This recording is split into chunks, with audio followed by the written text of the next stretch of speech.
பிதாவும் என் மன்னனும் தெய்வமும் நீதான் என ரமணன் நின்மலனே பேதையேன் உள்ளத்து உணர்த்தினை ஓவலர உணர்வு என் உள்ளத்து உருமாறு அருள். அன்பார்ந்த ஆன்மநேயர்களுக்கு என்னுடைய மனமார்ந்த வணக்கங்கள். இன்றைய தினம் பகவத்கீதையின் 4வது அத்தியாயம் பார்க்க போகின்றோம். தொடர்ந்து பார்ப்போம். இந்த கர்ம சந்நியாசம் அப்படிங்கிற வேர்டு சொல்லும்போதே எனக்கு நினைவுக்கு வருவது கர்மயோகியாக கர்ம வீரராக வாழ்ந்த காமராஜருடைய நினைவு தான் வரும்.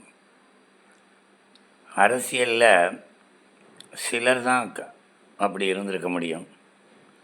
ராஜாஜி, நேரு, பட்டேல் போன்ற தன்னலமற்ற தலைவர்கள் நிறைய இருந்தாங்க.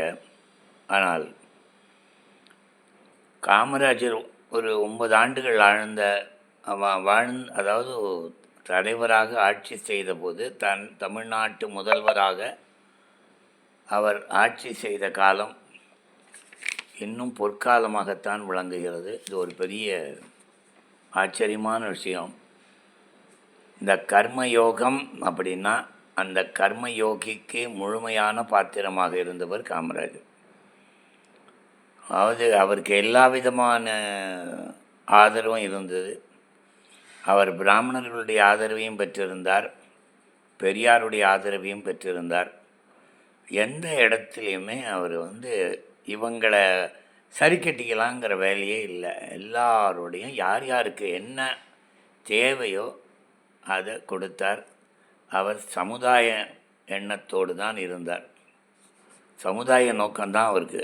தன்னுடைய குடும்பத்தை பற்றி நினச்சதே கிடையாது. ஏழைகளுடைய வாழ்க்கை முறையைத்தான் கடைப்பிடித்தார். அப்போல்லாம் இந்த மெட்ரிகுலேஷன் ஸ்கூல்லாம் ஜாஸ்தி கிடையாது, இங்கே கொஞ்சம் இருக்கும். ஆனால் முழுமையாக கல்வினா கன்னியாகுமரியில் இருக்கிற பையனுக்கும் சென்னையில் இருக்கிற பையனுக்கும் ஒரே புக்கு தான், ஒரே சிலபஸ் தான், ஒரே பாடம் தான். அதுவும் அந்த அரசாங்க புத்தகத்தில் பார்த்திங்கன்னா எங்களுக்கு 7ஆம் கிளாஸில் நான் டீட்டெயில்டு.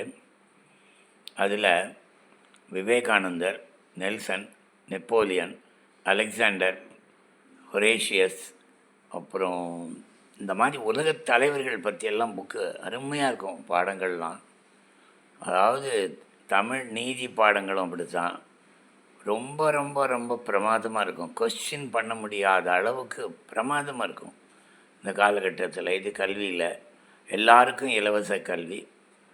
காமராஜர் கொண்டு வந்த இலவச கல்வியால் எங்கள் வீட்டில் மாதம் 18 ரூபா சேமிக்கப்பட்டது. அந்த 6 ரூபா எனக்கு ஃபீஸ் இருந்தது. எங்கள் அண்ணனுக்கு 7 ரூபா இருக்கும், என் தம்பிக்கு ஒரு 5 ரூபா இருக்கும். இந்த 18 ரூபா எங்கள் வீட்டில் கட்டுறது ரொம்ப கஷ்டமாக இருந்தது.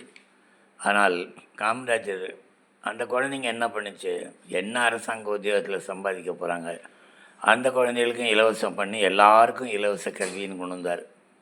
என்ன, எல்லாருக்கும் தரமான கல்வி எல்லாம் கொண்டு வந்தாங்க. அப்புறம் அவர் கட்டின அணைகள்லாம் இன்னும் பேசுது, அவர் போட்ட ரோடெல்லாம் இன்னும் பேசுது. ஒவ்வொரு பாலங்களும் அப்படியே அவர் பெயரை சொல்லி கொண்டிருக்கின்றது. தன்னலமில்லாத ஒரு காமராஜர் பார்க்கும்போது கர்மங்கள் அதில் பற்றே இல்லாமல் கர்மங்களை செய்வார். இதனால் நமக்கு புகழ் வருவாங்கிற சிந்தனையே கிடையாது. எங்கள் ஊரில் இப்போவும் அந்த பாலம் பேர் புது பாலம் தான், திருச்சியில். அந்த பாலம் திறப்பு விழாவுக்கு நான் நிறைய தரம் சொல்லியிருக்கேன், திருப்பியும் சொல்கிறேன். ஏன்னா நல்ல விஷயங்களை திரும்ப திரும்ப சொல்லுகின்ற பொழுது அது ஒரு 4 பேருக்கு மனமாற்றத்தை ஏற்படுத்தும். அந்த புது பாலத்தை இன்றைக்கும் அது பேர் புது பாலம் தான். திறக்கும்போது நானும் எங்கள் அப்பாவும் போயிருந்தோம்.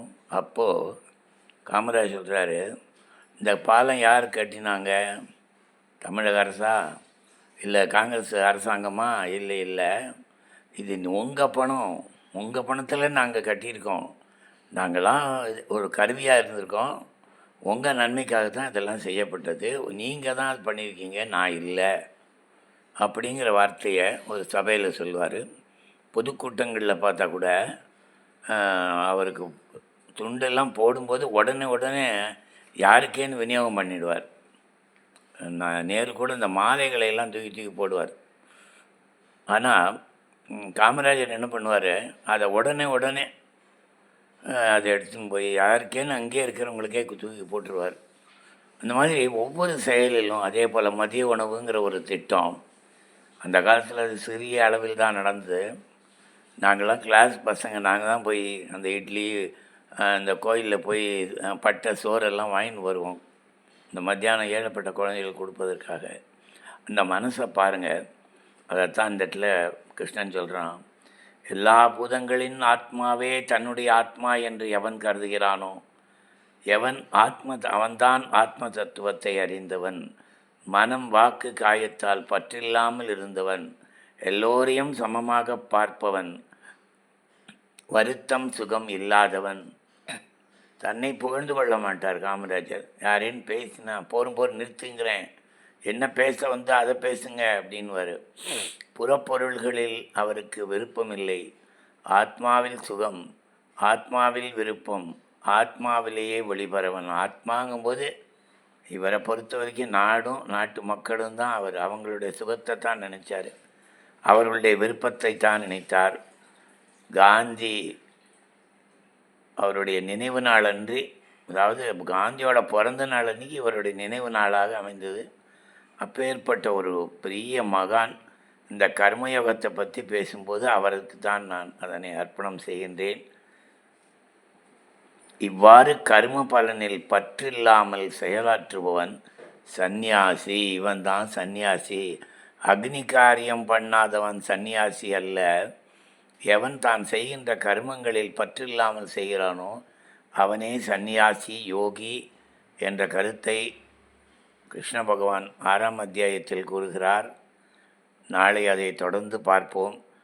இன்றைய தினம் இது காமராஜரின் நினைவாகவே கர்மயோகத்தை நான் சொல்லியிருக்கிறேன். ஓம் நமோ பகவதே ஸ்ரீரமணாய.